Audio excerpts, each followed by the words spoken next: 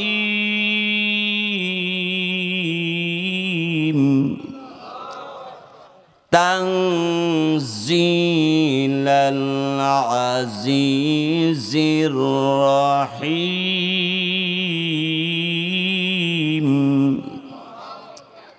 নবীকে লক্ষ্য করে আল্লাহ পাক তিনি বলতেছেন, ওগো আমার হাবিব, কোরআন নাজিল হয়েছে পৃথিবীর কোন কারো কাছ থেকে নয়। এই কোরআন নাজিল হয়েছে আসমান জমিনের মালিক আজিজ এবং রাহিম। আল্লাহ বলেন, তানজিলাল আজিজির রহিম, পরাক্রমশালী অত্যন্ত দয়ালু আল্লাহর পক্ষ থেকে কোরআন নাজিল হয়েছে। কোরআন কার পক্ষ থেকে নাজিল হইছে? এই কোরআনুল কারীমকে বাতিল করার জন্য, এই কোরআনকে এই দেশ থেকে বিভিন্ন ভাবে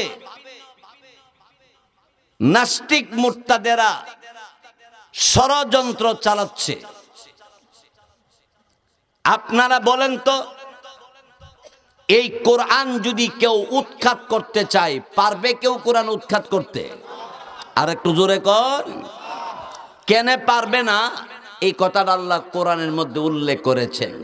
আল্লাহ বলেন, ইন্না নাহনু নাযালনা যিকরা ওয়া ইন্না লাহু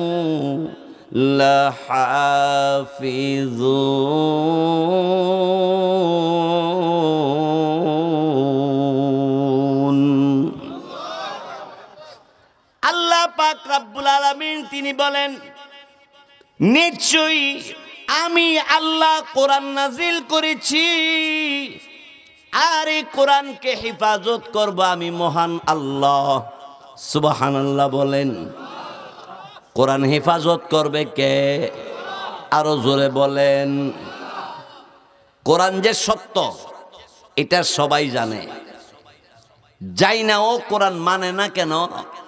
মানলে দুনিয়ার ভিতরে যত লোভ লালচ, ঘুষ, সুদ, জোর দখল করে জায়গা বুক করা, এগুলি সাইরা দিতে হইব। যার কারণে এই কোরআন মানতে অনেকে রাজি না। আমার ভাইয়েরা, আমাদের নবী রাহমাতুল লিল আলামিন কোরআন পড়তেছে, কোরআন তিলাওয়াত করতেছে। আবু জাহেল, উতবা, সাহিবা, অন্যান্য বেঈমান কাফিরিরা নবীজির কাছে গিয়া বলে, মুহাম্মদ, কোরআন আকাশের জমিনের মালিক আল্লাহ নাজিল করছে। আচ্ছা ঠিক আছে, তুমি যে কোরআন পড়ো, এই কোরআন তুমি দুনিয়াতে বিদায় হয়ে গেলে এই কোরআন কে পড়বে, কে ধরে রাখবে?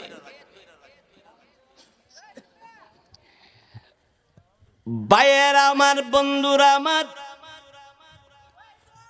আপনারা উচ্চ আওয়াজে বলবেন, বলেন ক্ষুদ্র ব্রাহ্মণবাড়িয়া কোরআনের হাফেজ আসেনি? শুধু একজন? আলহামদুলিল্লাহ, প্রতিটা গ্রামে গ্রামে হাফেজে কোরআন আছে।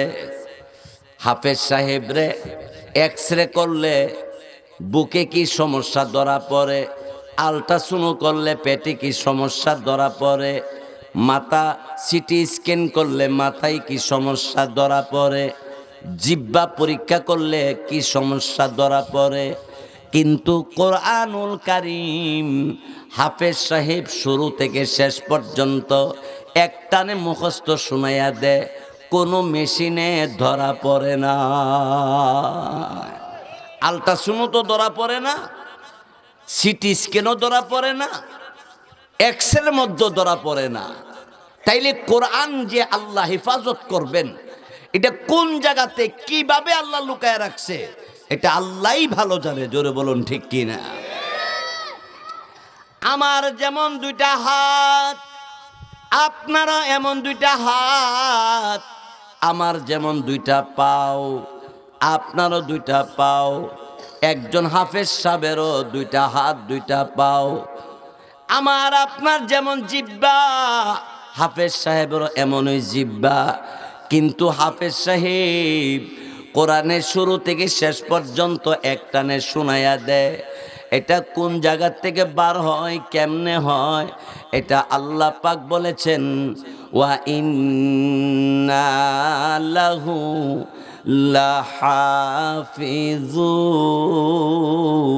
লাহাফিজুন। আমি আল্লাহ কোরআনকে হেফাজত করব। সুবহানাল্লাহ বলেন। বাইসব আমার বন্ধুরা, আমার কোরআনুল কারীমের প্রতি ভালোবাসা যার থাকবে, কোরআনের কথা যার অন্তরের মধ্যে থাকবে, কোরআনের প্রতি যার সঠিক বিশ্বাস থাকবে, এই লোকটা ইচ্ছা করে সরকারি মাল অর্থাৎ দেশের মাল লুটপাট করবে না। কোরআনের কথা যার অন্তরে থাকবে, কেউ কোনোদিন কারো হক নষ্ট করবে না। কোরআনের কথা যার অন্তরে থাকবে, এই লোকটা কোনোদিন আল্লাহ তাআলার নাফরমানি করবে না। ঠিক কিনা জুড়ে কর। একজন ইহুদি যুবক, কোরআনের প্রতি তার এত আকর্ষণ হইছে, কোরআনের ভালোবাসা তার মধ্যে ঢুইকা গেছে। এবার হাঁটতে হাঁটতে আমার আপনার নবীর দরবারে আসছি। নবীজিকে বললেন, ইয়া রাসূলুল্লাহ, ইয়া হাবিবাল্লাহ। নবী গো, কোরআন যে সত্য এটা আগেই জানি, কিন্তু আপনি যে সত্য নবী এটাও আমি জানি। এতদিন পর্যন্ত যাচাই বাছাই করে দেখেছি, কোরআনের চাইতে সত্য কোনো কিতাব আর পাইলাম না। আপনার মতো সত্য নবী আর কোনোদিন আমি পাবো বলে আমার মনে হয় না। আপনি শ্রেষ্ঠ নবী, আপনি শেষ নবী, আপনি রাহমাতুল লিল আলামিন। আমারে আপনি কালিমা পড়ায়া দেন, মুসলমান হয়ে যাব।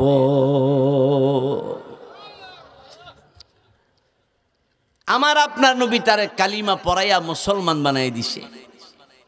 পড়েন আমার সাথে, আশহাদু আল্লা ইলাহা ইল্লাল্লাহু ওয়াহদাহু লা শারীকা লাহু ওয়া আশহাদু আন্না মুহাম্মাদান আবদুহু ওয়া রাসূলুহু। বন্ধুগণ আমার, ভাইয়েরা আমার, ওই ইহুদি আমার আপনার নবীর কাছে এসে কালিমা পড়ে মুসলমান হয়ে গেল। নবীজি তারে মুসলমান বানাইলেন। মুসলমান হওয়ার পরে বাড়িতে যখন গেছে, বাপ চাচারা বাড়ি ঘরের সবাই তাকে তাড়িয়ে দিয়েছে, এলাকা থেকে বের করে দিছে। তুই কোরআন মানতে গেছস, নবী মুহাম্মদের কালিমা পড়ছস, তোর জায়গা আমাদের বাড়িতে নাই, বের হইয়া যা। আর যদি মুহাম্মদের ধর্ম ত্যাগ করতে পারিস, মুহাম্মদের ধর্ম যদি ছেড়ে দিতে পারিস, তাহলে বাড়ি ঘরে জায়গা পাবি। যুবক ডাক দে বলে, ওই বাপ চাচারা শুনেন, আপনারা নবীকে মানবেন কি মানবেন না জানি না, তবে উনি যে শেষ নবী এবং ওনার উপরে যে কিতাব নাজিল হইছে কোরআন, এটা চিরন্ত সত্য, এর মধ্যে কোনো সন্দেহ নাই। কোরআনে কোনো সন্দেহ আছে? আল্লাহ কোরআনে নিজে ঘোষণা দিলেন, লা রাইবা ফি,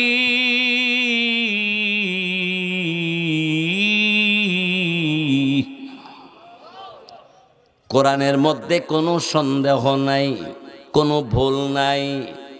একের পর এক মুসলমান হইতে আরম্ভ করলো। যুবক বাড়ি ঘরের সবাইরে বলল, আমারে বাড়ি থেকে বার করে দিতে পারো, আমাকে সম্পত্তি থেকে আলাদা করে দিতে পারো, কিন্তু কোরআন থেকে, আল্লাহর নবী থেকে এক